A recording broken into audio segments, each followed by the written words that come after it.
So I'm sharing your first lecture. Can you remember this figure? Yes, sir. So this figure ultimately our beginning of the lecture. We indicate that merchandiser here, marketing and merchandising department. And merchandiser is a marketing officer. We try to explain it. This is the organogram of a textile company, especially this design is from the DBL group because this guy, Mr. Sarvarahan, was the merchandiser of DBL group. This organogram says that marketing, trainee merchandiser, assistant merchandiser, senior merchandiser, manager. When he becomes the manager, he is ultimately the team leader. Team leader, senior manager, he is the senior team leader.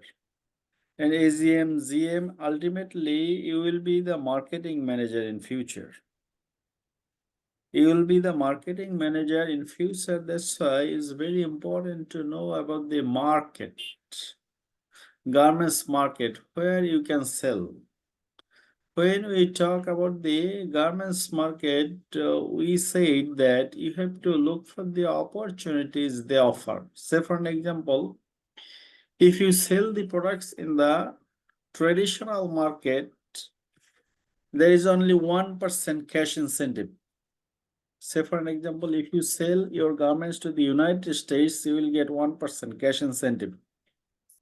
If you sell Australia, 1%. If you sell UK or European Union, 1%. Canada, Japan, 1%.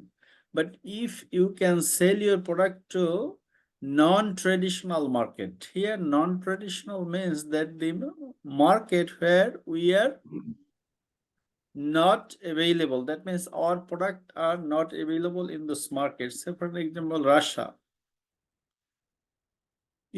Saudi Arabia, say, if you can sell your product garments to this new market, you will get 5% cash incentive. So it's very profitable business. Without any consideration, you will get 5% cash incentive. So you have the opportunity to look for the new market. So traditional and non-traditional. Traditional means the market where we are now selling, and searching for new market is known as a non-traditional market, and you will enjoy the cash incentive. You will try to sell your product to the market which is not vulnerable to us. Say for an example, right this moment, United States is a threat because of the political relationship. So many of we are thinking that the United States may stop trading with us, but maybe it is difficult. However, as a conscious merchandiser, what you have to do, you have to try to sell your product outside of United States market, because United States is unbelievable market. Is unbelievable in the sense that this is not a good friend. United States is an enemy always for Bangladesh. During independence where 1971, they were against our independence. So United States is a country, believing this country is very difficult, and we try to avoid this country. So as a merchandiser, you will try to look for the alternative market. Alternative market is better. So at the same time, you need to know the supply chain, total supply chain. Total supply chain, United States has their alternatives. Mexico is their alternative. They can buy garments from Mexico. They can buy garments from Sub-Saharan Africa. And there is a separate act United States formulates to facilitate the sub-Saharan African countries. And maybe you can remember the pact. And under the pact or under the act, sub-Saharan African countries enjoy some special benefits, duty-free access to United States markets. Some Central Asian countries, Central American countries also deliver, garments to the United States market. And United States is very far from Bangladesh, very far. That's why looking market near our country is better. China may be the alternative because China is not producing the low value-added product. We can, and China has very big market. We can try to export our goods to China, Russia, but the number of population in Russia is very few. That's why Russian market is not very feasible for us. However, we can think of the alternatives. So understanding market is very important for the merchandiser. Very important. Also the facilities. Say for an example, which country offer GSP? You need to take care of that issue. GSP facility. So what I'm trying to say is that merchandiser is ultimately a marketing officer. Merchandiser, trainee merchandiser, assistant merchandiser, senior merchandiser, they will be, and you will be promoted ultimately to the marketing position, AGM, DGM, GM, marketing. So merchandiser is a marketing officer, and this is ultimately the summary of the total course we have done. This is also described as the merchandising flowchart. Merchandising flowchart, what are the activities? Number one activity is price quotation. So you have to prepare price quotation. When you will prepare price quotation, you have to know about costing. And you can remember the direct material cost, indirect material cost. There are three types of cost we have explained to you. The three types costs are: number one is direct materials, number two is direct labor, and number three is manufacturing overhead. So that is also very important. You will also cover these issues. There will be a question from this slide in the exam. So about costing, how to prepare cost sheet. So it is one of the important chapter we have covered under merchandising tools and techniques of merchandising course. So when you are gonna producing price quotation, a lot of issues you have to think. You have to know what is negotiation. And in addition to pricing, in addition to costing, we have also discussed about pricing. How to calculate the break-even point. How to calculate markup price, 20% markup. And we have also discussed there are a lot of pricing techniques. Say for example, market scheming pricing, market penetration pricing. Market scheming pricing means that you will set high price for the innovative product. And in the initial stage, early stage of the product life cycle, you will gain a lot of money. And then you will reduce the price of the product when the competitors will start manufacturing the goods. That is known as market scheming pricing. Also, we explained that as a merchandiser, you can choose market penetration pricing. Market penetration pricing means that you will offer very low price in the early stage. And later, you will increase the price when the competitors will fail to compete with you.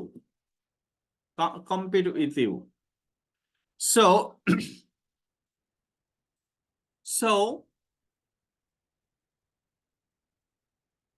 market penetration price, or you can choose market scheming price. When you will go for negotiation, you have to know about the different terms. Say, for example, position. What is your position? Offer, open, offer, price, or opening offer is known as position. You have to know your interest. What is the motivation? You have to know what is BETNA. BETNA means best alternative to a negotiated agreement. So price quotation, after price quotation, then you will develop some sample. And here you can say, under price quotation, you need to know about the costing, technical pack from the buyer. What are the technical specifications? Because for costing, you need to know the technical specifications. Ultimately, this will say about the fabric consumption, accessories consumption. So technical package and original sample from the buyer, if any. If the buyers want a special product, maybe the sample is to them. Just you will prepare that sample in your factory, and then you will show to your buyer whether the sample is right or wrong, and you know it better. So price quotation is the #1 job. That is ultimately you need to know about pricing, negotiation, costing, take back, original sample from the buyer. And then you will develop sample and develop. There are a lot of samples, and here ultimately a lot of issues explain what are the different samples. And I have also delivered a lecture on sampling, take back and sampling. So these samples may be development sample, maybe fit size or size set sample.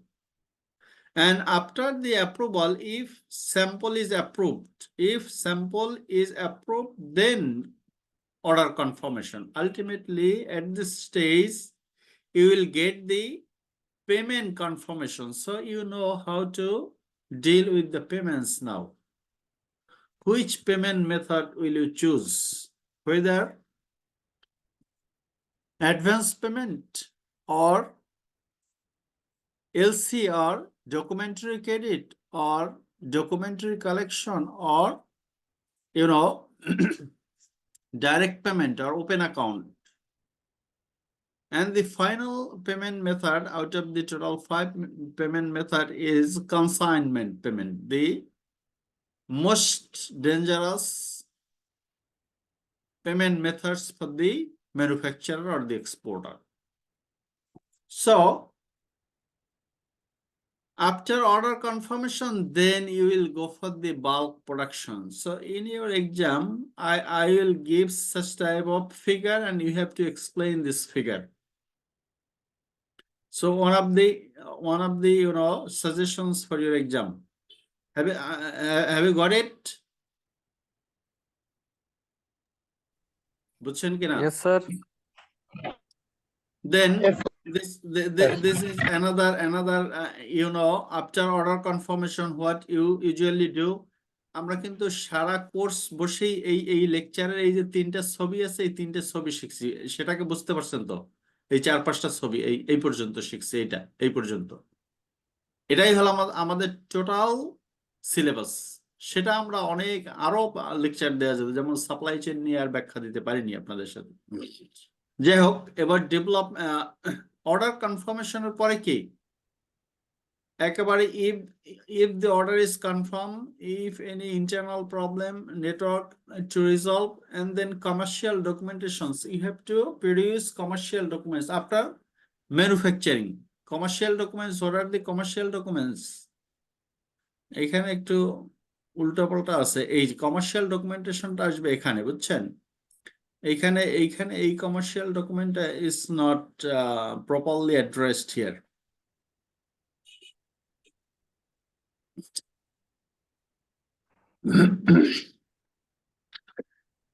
this is ultimately payment confirmation document. Say for example, এটা sell contract হতে পারে অথবা LC হতে পারে। Sell contract যদি হয় তাহলে এটা কি ওপেন অ্যাকাউন্ট।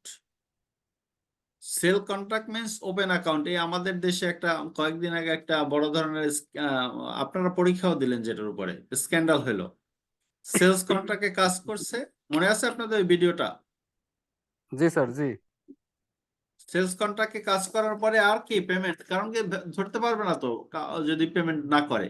একদম ট্রাস্টের উপরে কাজ করা, এটা স্যার খুব রিস্ক। Very very risk. এবং একদম যদি আপনার খুব কাছের এবং আগের অনেক কাজ করছেন এই ধরনের বায়ার হয়, তাদের সাথে যাওয়া আসা আছে, তারা আসছে বাংলাদেশে, আপনারাও তাদের গেছেন, তাদের অফিস চিনেন, অফিস কনফিডেন্স আছে, they have their good office, তাহলে করতে পারেন। আপনারাও কিন্তু করেন। এই যে আপনার স্ট্যান্ডার্ড গ্রুপ কিছু কিছু বায়ারের সাথে করে কিন্তু এই কাজ, সেল কন্ট্রাক্টে কাজ করে। কারণ আপনাদের স্যার আগের একটা ব্যাচের সাথে আমি ওই ক্লাস নিয়েছিলাম, তখন তারা বলছে যে আমরা সেল কন্ট্রাক্টেও কাজ করি, কোনো এলসি টেলসি নাই, বিশ্বাসের উপরে।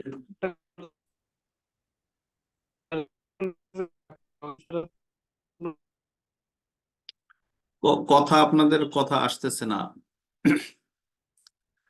দেখেন এখন আপনাদের কিন্তু এই পরীক্ষার সময় ফাইনাল পরীক্ষা এখান থেকে প্রশ্ন থাকবে, এগুলো এই ফ্লো চার্ট ভালোভাবে দেখে আসবেন, ঠিক আছে? এই ডেভেলপমেন্ট, তারপরে এই যে বুকিং, এই কাজটা। হ্যাঁ চ্যাপ্টার থেকে কোশ্চেন থাকবে, তাই চ্যাপ্টার থেকে।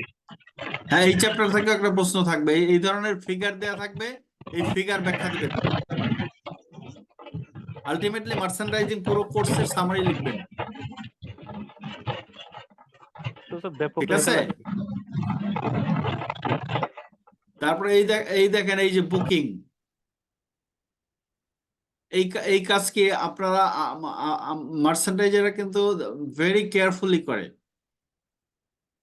ফেব্রিক, প্রিন্টস, অ্যাক্সেসরিজ, এই ব্যাক টু ব্যাক ওপেন করতে হবে কিনা, ব্যাক টু ব্যাক এলসি আর এলসি এর মধ্যে কোনো পার্থক্য আছে বলেন তো?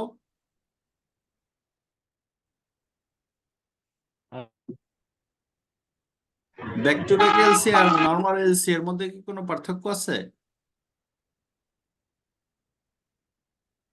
আছে স্যার। কিসের পার্থক্য? কোনো পার্থক্য নেই। ব্যাংক পেমেন্ট দিলে দুইটাই ব্যাংকের আন্ডারটেকিং, এইখানেই তো ধরাটা খেয়ে গেলেন, এইখানেই তো তাহলে তো ব্যর্থ হয়ে গেলাম পেমেন্ট মেথডস শিখাতে। পেমেন্ট মেথডস, একটা এলসি একটা পেমেন্ট মেথডস, তাহলে ব্যাক টু ব্যাক এলসি বলে কোনো এলসি আছে? ব্যাক টু ব্যাক এলসি বলে কোনো এলসি নেই। এখন ব্যাক টু ব্যাক কেন বলে সেটা বলি, সেটা বলছি আপনাদের কাছে। সেটা হলো যে আপনি যদি একটা বিদেশে থেকে আপনার গার্মেন্টস এর মেশিন কিনতে যান, তখন কি আপনি এলসি ওপেন করবেন না? করবেন? এলসি এর মাধ্যমে করবেন, করবেন।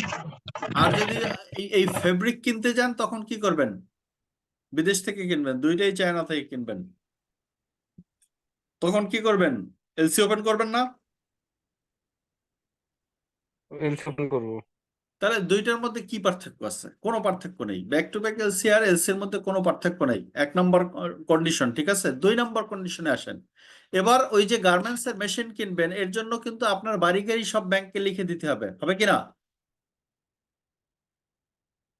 মানে সিকিউরিটি হিসেবে আপনার বাড়ি গাড়ি না লিখে দিলে কি ব্যাংক কি আপনার নামে এলসি ওপেন করে দিবে?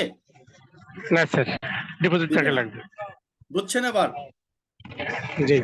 কিন্তু এই যে যখন ফেব্রিক কিনতে যাবেন, ফেব্রিক, তখন বাংলাদেশ সরকার বাংলাদেশ ব্যাংকের মাধ্যমে একটা এক্সপোর্ট ডেভেলপমেন্ট ফান্ড ওপেন করছে। বাংলাদেশ ব্যাংক বলছে যে বাড়ি গাড়ি লিখে দেয়া লাগবে না, এই ফেব্রিক যদি এক্সপোর্ট এলসির এগেইনস্টে কিনে, তাহলে এক্সপোর্ট এলসিটা ওই ব্যাংকের মাধ্যমে, যে ব্যাংকের মাধ্যমে ফেব্রিকের এলসি ওপেন করবেন, ওই ব্যাংকে জমা দিবেন, মানে লিয়েন করবেন, লিয়েন। বুঝছেন? ওই ব্যাংকে লিয়েন করলে আপনার আর বাড়ি গাড়ি লিখে দিতে হবে না, ওই এলসিটাই একটা সিকিউরিটি হিসেবে থাকবে। কাজেই ব্যাংকে কিন্তু আপনি যদি আপনি মেশিন কিনেন তখনও ব্যাংক পরিশোধ করবে, ফেব্রিক কিনলেও ব্যাংক পরিশোধ করবে। ইউসিপিডিসি দুইটার জন্যই সমান। ইউসিপিডিসি মনে আছে, uniform rules and practices, rules uniform UC, uniform customs and practices for documentary credit, UCPDC মনে আছে? দুইটা কি দুইটা কেনার জন্য কি দুইটা আলাদা আলাদা কোনো রুলস আছে? আলাদা কোনো রুলস নেই। কাজে এলসি এবং ব্যাক টু ব্যাক এলসি একই এলসি। এখন এটা হলো যে ব্যাংক আপনার কাছ থেকে কি সিকিউরিটি নিবে সেটা হলো বিষয়। যখন আর একটা এলসি কে সিকিউরিটি হিসেবে নেয় তখন আমরা বলি এটা ব্যাক টু ব্যাক। আসলে কি, there is no meaning of back to back. Back to back এর কোনো মিনিং নেই, কারণ আপনার এই ফেব্রিক কিনলেও ফেব্রিক আসার পরে আপনার ব্যাংক পেমেন্ট করে দিবে, আর মেশিন কেনার পরে ও মেশিন বাংলাদেশে আসার পরে ব্যাংক পেমেন্ট করে দিবে। কোনো পার্থক্য নেই, ব্যাংকে পরিশোধ করতেই হবে। এখন এখানে হলো যে আপনার মাস্টার এলসিটা ওই ব্যাংকের মাধ্যমে টাকাটা নিয়ে আসতে হবে, এই কন্ডিশনটা দেয়া থাকে। আর যখন আপনি মেশিন কিনবেন তখন আপনার বাড়ি গাড়ি ব্যাংকের নামে লিখে দেয়া থাকে। যখনই মেশিন চলে আসবে তখন ব্যাংক পরিশোধ করবে, কিন্তু আপনি যদি টাকা না দেন তাহলে আপনার বাড়ি গাড়ি পরিশোধ করে দিবে, অথবা আরেকটা লোন তৈরি করে আপনার পেমেন্ট করে দিবে। কাজেই কি কোনো there is no difference between back to back LC and LC. ডিফারেন্সটা কোথায়? ডিফারেন্সটা হলো আপনার সিকিউরিটাইজেশন। সিকিউরিটি কি দিবেন? আপনি যদি আর একটা এলসি সিকিউরিটি দেন তাহলে সেটাকে বলা হয় ব্যাক টু ব্যাক, আর যদি আপনার বাড়ি গাড়ি লিখে দেন তাহলে আর ব্যাক টু ব্যাক বলবে না। আপনি সেই ফেব্রিকও যদি নিয়ে আসেন তাহলে আর ব্যাক টু ব্যাক হবে না। অলরাইট, বুঝছেন কিনা? এলসি আর ব্যাক টু ব্যাক এলসি এর মধ্যে যে কোনো ডিফারেন্স নাই সেটা বুঝছেন কিনা আপনারা? স্যার স্যার নেটওয়ার্কে মনে হয় একটু ঝামেলা করতেছিল স্যার। নেটওয়ার্কে তো আমার এখানে না, আপনাদের ওখানে, আপনাদের কথাও আমি শুনিনি অনেকের। স্যার হ্যাঁ, আমরা স্যার যেটা বলছি যে স্যার এলসি হইলো মূল এলসির এগেনস্টে sir back to back LC হয়। আমরা যখন এক্সপোর্ট করি, যখন টাকাটা নিয়ে আসি বায়ারদের কাছ থেকে, সেটা হলো এলসি। আর আমরা যখন স্যার মালটা ইম্পোর্ট করি, কোনো কিছু ইম্পোর্ট করি, সেটা হলো sir back to back LC করে নিয়ে আসি। তা আপনি মেশিন কিনলে আমরা যদি স্যার মেশিন কিনি তাহলে সেটা স্যার ব্যাক টু ব্যাক এলসির মাধ্যমে নিয়ে আসি। এটা তো স্যার ইম্পোর্ট হচ্ছে। ইম্পোর্ট হচ্ছে, তাহলে আপনি এলসি মানেই ইম্পোর্ট। এলসি মানেই কি বাকিতে কেনা, ইম্পোর্ট না। মানে বিষয়টা হলো বাকিতে কেনা। ব্যাংক পরে টাকা দিবে যদি আপনি প্রোডাক্ট পান। জি এলসির অর্থটা হলো যে আপনার ব্যাংক আপনাকে আন্ডারটেকিং দিয়েছে, যেটা আমরা ডেফিনেশনে শিখিয়েছি, বলেছি যে LC means undertaking by the issuing bank to make payment upon complying presentation of goods, মনে আছে? জি sir. Upon complying presentation of documents, not the goods. সব যদি আপনি আপনি যদি মেশিন কিনেন সেটাও এলসি, আর ফেব্রিক কিনলে সেটাও এলসি। এখন ব্যাক টু ব্যাক শব্দটা বাংলাদেশ ব্যাংক তৈরি করছে, বলছে যে আমরা যারা গার্মেন্টস এর ব্যবসা করি তাদের অনেকেই বাড়ি গাড়ি নেই, তাহলে ফেব্রিক কিভাবে কিনবে বাকিতে? ফেব্রিক কেনার জন্য, ইম্পোর্ট করার জন্য, অথবা লোকাল আরেকটা কোম্পানি থেকে কেনার জন্য তো টাকা লাগবে। সেই টাকাটা বলছে ঠিক আছে, টাকা লাগবে না, এই যে একটা ফরেন এলসি বা মাস্টার এলসি যেটা আছে সেই এলসিটা এমন ভাবে ব্যাংকে জমা দিবে যেন ওই ব্যাংকের মাধ্যমেই ফরেন মাস্টার এলসির পেমেন্ট আসে, যেন ওই তখন টাকা কেটে রাখতে পারে। বুঝছেন? জি আপনি যে ব্যাংকে back to back LC open করবেন ওই ব্যাংকের বাইরে কি পেমেন্ট নিয়ে আসতে পারবেন বিদেশ থেকে? না পারবেন না, কারণ কি বাংলাদেশ ব্যাংক ধরে ফেলবে। কারণ জি বাংলাদেশ ব্যাংক চেক করে কোন কোন ব্যাংকের মাধ্যমে আপনি পেমেন্ট নেবেন আর কোন ব্যাংকের মাধ্যমে আপনি back to back LC open করছেন, যে ফাঁকি দিয়ে এক ব্যাংক থেকে ব্যাক টু ব্যাক ওপেন করবেন, আর এক ব্যাংক থেকে আপনি এক্সপোর্ট আর্নিংস নিয়ে আসবেন, তাহলে তো ফাঁকি ফাঁকি দেওয়ার সুযোগ করবে। কারণ কি ওই এলসিটাকে কি লিয়েন করতে হয়, ওই লিয়েন করা এলসি অন্য কোনো ব্যাংকই আপনার নিবে না। কোনো ব্যাংক নিবে না কি, যে আপনি কোনো ব্যাংকের মাধ্যমেই, বাংলাদেশে কোনো ব্যাংকের মাধ্যমেই ওই ওই ডকুমেন্টস আর পাঠাতে পারবেন না। আর যদি লিয়েন না করা থাকে, আপনার মনে যে ব্যাংক মনে চায় সেই ব্যাংক থেকেই আপনি ডকুমেন্টস পাঠাতে পারবেন। মনে আছে ডকুমেন্টস কি কি পাঠাতে হবে? Bill of lading, commercial invoice, packing list, difference hmm certificates, hmm এগুলি পাঠানোর পর তো পেমেন্ট দেয়, তাই না? জি স্যার। এই যখনই আপনার ওই লিয়েন করা থাকবে, ওই ওই এলসির উপরে দেখবেন যে একটা সিল মারা থাকে, লেখা থাকে লিয়েন টু প্রাইম ব্যাংক, অথবা লিয়েন টু মার্কেন্টাইল ব্যাংক, অথবা লিয়েন টু স্ট্যান্ডার্ড ব্যাংক। তার মানে হচ্ছে ওই স্ট্যান্ডার্ড ব্যাংক ছাড়া আপনি কোনোভাবেই ওই ডকুমেন্টস বিদেশে পাঠাতে পারবেন না। লিয়েন করা হুম। থাকলেই কি হবে, আর কোনো ব্যাংক আপনার ওই এলসির ডকুমেন্টস পাঠাবে না। আর যদি লিয়েন না করা থাকে, আপনার যে ব্যাংক মনে চায় সেখান গিয়ে ডকুমেন্টস পাঠিয়ে দিবেন, স্যার তারা আপনার লিয়েন থাকলে সুবিধা কি আছে আর অসুবিধা কি লিয়েনের? লিয়েন থাকলে সুবিধা হলে এই যে এই back to back LC open করতে পারেন, কোনো কোনো টাকা পয়সা ডিপোজিট ছাড়াই। এই এলসি এই আরেকটা এলসি ওপেন করতে, ব্যাক টু ব্যাক মানে কি, আরেকটা নতুন এলসি ওপেন করতে পারেন কোনো টাকা পয়সা সিকিউরিটি দেয়া ছাড়াই। আপনি এখন একটা কোনো একটা ব্যাংকে যান না, যে আপনি বলেন যে আমি একটা সেলাই মেশিন কিনবো ইন্ডিয়া থেকে, আমাকে একটা এলসি ওপেন করে দেন, দিবে আপনাকে করে? দিবে না। আপনি একটা রুমাল কিনবেন, রুমাল, কোনো ব্যাংকে গিয়ে বলেন তো যে একটা রুমাল কেনার আমাকে এলসি ওপেন করে দেন, আপনাকে দেয় কিনা? যাওয়ার হ্যাঁ, সাথে দেবে না। সাথে যাওয়ার সাথে সাথে আপনাকে বলবে যে আপনার আপনার ওই রুমালের যে দাম, সেই রুমালের দাম আগে আমার কাছে জমা দেন, পেমেন্ট করেন, তারপর আমি এলসি ওপেন করে দিই। মানে 100% মার্জিন, এটাকে বলে কি, টেকনিক্যাল ভাষায় বলে কি 100% মার্জিন। আর যদি ব্যবসায়ীরা করে কি, ব্যবসায়ীরা আগে থেকেই কোম্পানির সাথে একটা চুক্তি করে, ব্যাংকের সাথে, বিজনেসম্যানরা তারা তাদের আপনার বাংলাদেশে 90% ব্যবসায়ের সব যত অ্যাসেট আছে সব ব্যাংকের নামে লিখে দেয়, লিখে দিয়ে তারপর এই এই এলসি ওপেন করার অনুমোদন নিয়ে থাকি, এলসি ওপেন করবে, মেশিন কিনবে বা যাই কিনুক।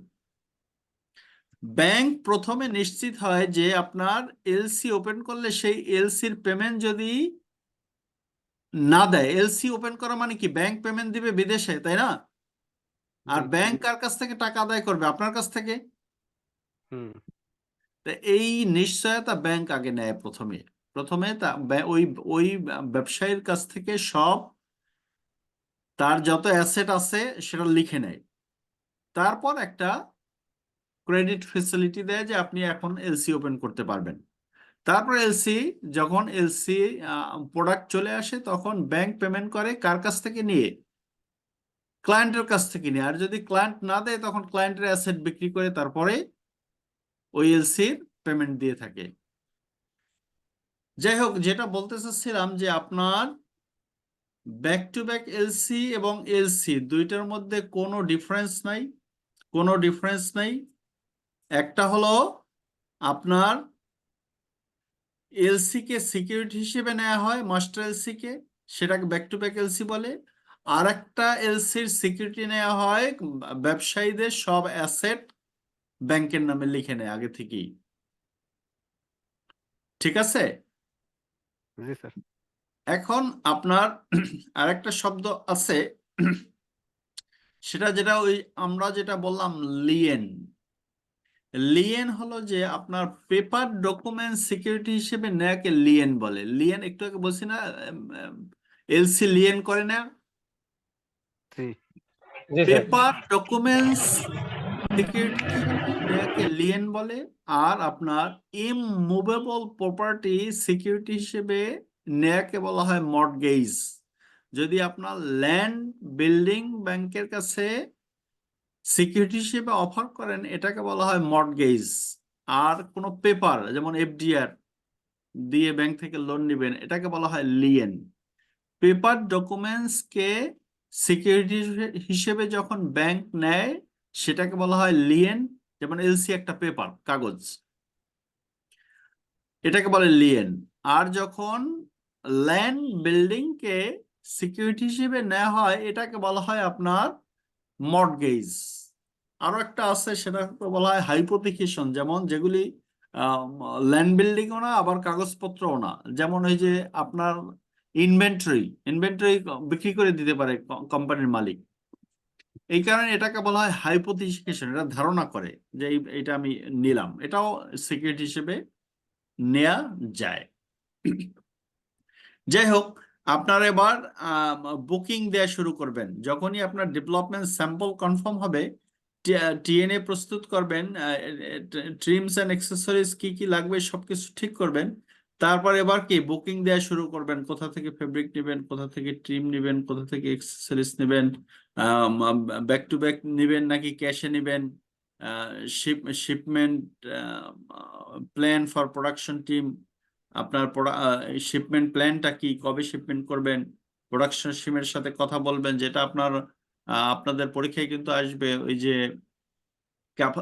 Line balancing, capacity utilization, capacity planning, SMV calculation, তারপর হলো গিয়ে আপনার line capacity calculation, factory capacity calculation, এগুলি কিন্তু পরীক্ষায় আসবে। তারপরে বুকিং করার পরে এই যে PP sample and test sample, টেস্টও করবেন, পিপি স্যাম্পল করবেন, তারপর পিপি প্রি প্রোডাকশন মিটিং হবে, প্রি প্রোডাকশন মিটিং হবে, এই সব কনসিডারেশন করতে হবে। তখন পিপি স্যাম্পল ফাইনাল কমেন্টস, একেবারে ফাইনাল কমেন্টস বায়ের কাছ থেকে কি পাবেন সেটা অ্যাড্রেস হবে পিপি মিটিং এ। Tech pack hand over to quality and production department, এই টেক প্যাক যেটা দিয়ে এতদিন স্যাম্পল তৈরি করেছিলেন, এবার ওই যে আপনারা যেটা করেন, আপনার প্রোডাকশন ডিপার্টমেন্টে বাল্ক প্রোডাকশনের জন্য স্যাম্পল যাবে, counter sample for production and quality department, materials in-house report, in-house material approval, plan quality for production, size set sample for production, trim card approval. These are discussed there in the pre-production meeting. Pre-production meeting যখন হয়, যেখানে আপনারা invited থাকেন, এই pre-production meeting এ কিন্তু প্রোডাকশনে যারা কাজ করে তারা আপনার উপস্থিত থাকে, এবং আপনারা সবাই এই মিটিং এ থাকেন, তাই না? Is it right or wrong? Right থাকতেই হয়। থাকি স্যার, মিটিং এ থাকতেই হয় স্যার। কাজে এগুলি কিন্তু প্র্যাকটিক্যাল যেগুলি জানেন, এর সাথে আমি যেটা ট্রাই করেছি আপনার থিওরিটিক্যাল কি কি জানা দরকার। যেমন কস্টিংটা আপনার জানা দরকার, আপনার জানা দরকার মার্চেন্ডাইজিং প্ল্যানিংটা, আপনার জানা দরকার পেমেন্ট মেথডসটা, আপনার জানা দরকার ইনকোটার্মস গুলি, এগুলি কিন্তু আমি ট্রাই করছি আপনাদের বোঝানোর। যেমন এলসি পেমেন্ট মেথড হিসেবে নিবেন, এটা ব্যাক টু ব্যাক এলসি আর এলসির মধ্যে যে কোনো পার্থক্য নেই, এইসব বিষয়গুলি। কারণ কি ব্যাক টু ব্যাক এলসি আর এলসির মধ্যে কোনো পার্থক্য নেই এই কারণে, যেটা these are all dealt under UCPDC, একটা নিয়মের মধ্যে, UCP, uniform customs and practices for documentary credit, ওই রুলস এর মধ্যে সব। সেটা আপনার ব্যাক টু ব্যাক হলেও আর এমনি এলসি হলেও, এটা হলে ব্যাক টু ব্যাক মানে সিকিউরিটি এলসি হিসেবে নেওয়া হয়। তারপর পিপি মিটিং এর পরে আপনার প্রোডাকশন ফলো আপ, এই কাজগুলি মার্চেন্ডাইজার হিসেবে কিন্তু শুধুমাত্র আপনার ফ্যাক্টরিতে বসে তা না, যারা হেড অফিস থেকে আসে তারাও কিন্তু সারাদিন আপনাদের সাথে ডিসকাস করতেই থাকে, কি হলো ফলো আপ করতেই থাকে। Production plan as per TOD, daily production status, materials flow from store, shortage, wrong, problematic materials. These are all the issues of the merchandiser. Final inspection, production করার পরে ফাইনাল ইন্সপেকশন, তারপর product shipment করার পরে bill of lading সহ নিয়ে আপনার commercial documents preparation, এই commercial bill of lading, packing list, other documents send to the buyer through ব্যাংকের মাধ্যমে, wait for payment and supplier payment, এই পেমেন্ট পাওয়ার পরে এরপর কি করবেন, সাপ্লায়ার পেমেন্ট, মানে এখানে যে আপনার এখানে যে back to back LC open করছেন এইসবের পেমেন্ট দিবেন, এটাকে বলা হয় সাপ্লায়ার পেমেন্ট। বুকিং করার সময় তো টাকা দেন না, এবার আপনি টাকা দিবেন, সাপ্লায়ার পেমেন্ট করবেন। আর এই শিপমেন্টের সময় কি product dispatch from the warehouse, cargo, freight booking, CNF booking, এই কাজগুলি সাধারণত সিএনডএফ এজেন্টরাই করে থাকে। এবং আপনাদের সিএনডএফ এজেন্ট, অনেক কোম্পানির নিজস্ব সিএনডএফ এজেন্টই থাকে, কারণ কি সিএনডএফ এজেন্ট ছাড়া কি শিপ পর্যন্ত যেতে পারে না কেউ, কাস্টমস এর পরে আর কেউ যেতে পারে না। এই কাজগুলি তারা করে। This are the complete package of a merchandiser. এই পরীক্ষার সময় হয়তো এটা দেয়া থাকবে, আপনার ব্যাখ্যা দিতে হবে, এটা দেয়া থাকবে, এটা ব্যাখ্যা দিতে হবে, এটা দেয়া থাকবে, ব্যাখ্যা দিতে হবে, এই ধরনের ছবি দেয়া থাকবে, এগুলি ব্যাখ্যা দিতে হবে সব আপনাকে। পুরো জিনিসটাকে, মার্চেন্ডাইজিংটা কি সেটা পুরো ব্যাখ্যা দিয়ে লিখবেন, ভেরি ব্রড লিখতে হবে, ঠিক আছে? এরপরে তো আপনার স্যার সময় তো কম স্যার, এত লেখার কি টাইম পাবো স্যার? পাবেন সময় না, কম না, সময় পাবেন অনেক, সময় 1 ঘন্টা না 1.5 ঘন্টা। পাবেন। এই হলো তাহলে আজকের, যেহেতু আপনাদের একটা ছুটির মধ্যে পড়ছে, প্রিপারেটরি লিভের মধ্যে পড়ছে, আজকে জানলে লেকচার দিতাম না। Do you want to know anything more? অন্য কিছু জানতে চান স্যার কিনা? স্যার এ তো একটা চ্যাপ্টার বললেন স্যার, প্রশ্ন তো স্যার 4টে হবে না স্যার? সব কি এক চ্যাপ্টার থেকে তো হবে না? না না, প্রশ্ন 3টা প্রশ্নের অ্যান্সার করতে হবে। কোশ্চেন তো স্যার 4টে হবে স্যার, এই একটা চ্যাপ্টার বললেন, আর কোন কোন চ্যাপ্টার থেকে কোশ্চেন থাকতে পারে স্যার? সেটা আপনাদের বলে দিয়েছি না কোন কোন চ্যাপ্টার থেকে প্রশ্ন থাকবে? না স্যার বলা হয়নি স্যার। বলা হয়েছে, দাঁড়ান তারপর আবার বলে দিচ্ছি। কি জাতীয় প্রশ্ন হবে স্যার একটু ধারণা দিলে ভালো হয়। এই যেমন আজকের একটা এই ধারণা দিয়ে দিলাম, হ্যাঁ এইটা স্যার একটু মোটামুটি ইনশাল্লাহ ধারণা এই হয়েছে। শেয়ার স্ক্রিন কি দেখা যায় এখন? হ্যাঁ জি স্যার, আপনার দেখা যাচ্ছে স্যার। স্যার আপনাকে দেখা যাচ্ছে। না, আমার ল্যাপটপের স্ক্রিন দেখা যায় কিনা? না, এখনো আপনার ল্যাপটপের স্ক্রিন দেখা যায়নি।